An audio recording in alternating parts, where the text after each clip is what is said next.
on, guys? Welcome back. Just wanted to do a quick video here just to give you a quick update. Today's the day after Thanksgiving. Seems pretty quiet out here in the neighborhood. Either people sleeping in or out doing their Black Friday shopping. I'm not shopping today. I did plenty of shopping throughout the year, but I'm gonna give you some insight as to like what I want to do with the car at this point. We didn't get to install the oil cooler, so I got to figure out how to put that in. I think some 180-degree AN fittings would help me out with that. So I'm gonna go ahead and probably work on that. And once that's in there, I can put the oil temperature gauge and the oil pressure sensor, and they all feed back to this nice innovative motorsport. It's hard to say because I'm used to saying innovative motorworks, but innovative motorsport dual gauge. This reads temperature and pressure. I think I've seen some people actually use these gauges, and they are pretty cool. So this will just fit in here into this gauge pod that I got from Ortiz Custom Gauges. None of this stuff is what's the word? I paid for all my stuff, so this is not like you know, me talking about something that's sponsored. This is not a sponsored video. That's what I meant. But as you can see, the gauge will fit right in here. I do have to cut out a little bit more material here so the cables don't crimp, because there are plenty of wires coming out of here. But this will be a very clean gauge setup.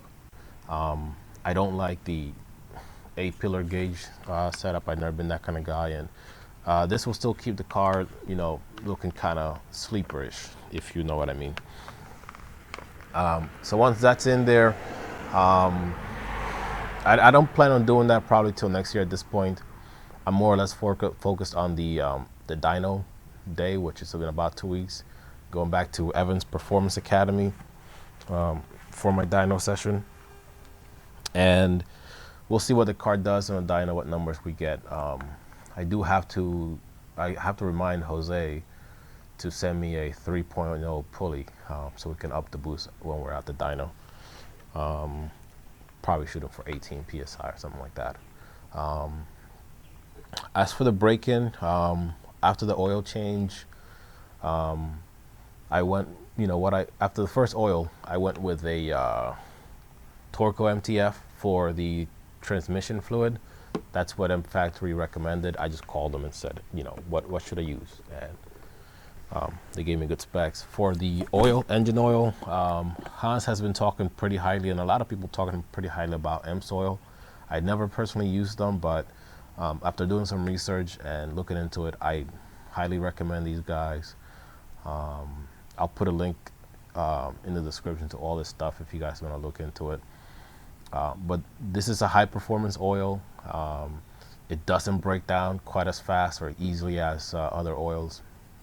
And being that I have the mindset of going to the track every now and then, this is something that, you know, is very important to me. So as you can see, with the oil cooler, the upgrade in oil performance, that's something that I want to keep in mind.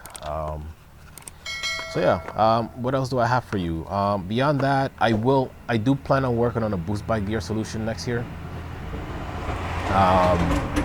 Just because I have a feeling this car is going to make a lot more torque and power than it did before, and the gearing is going to make things very, very, very, very snappy.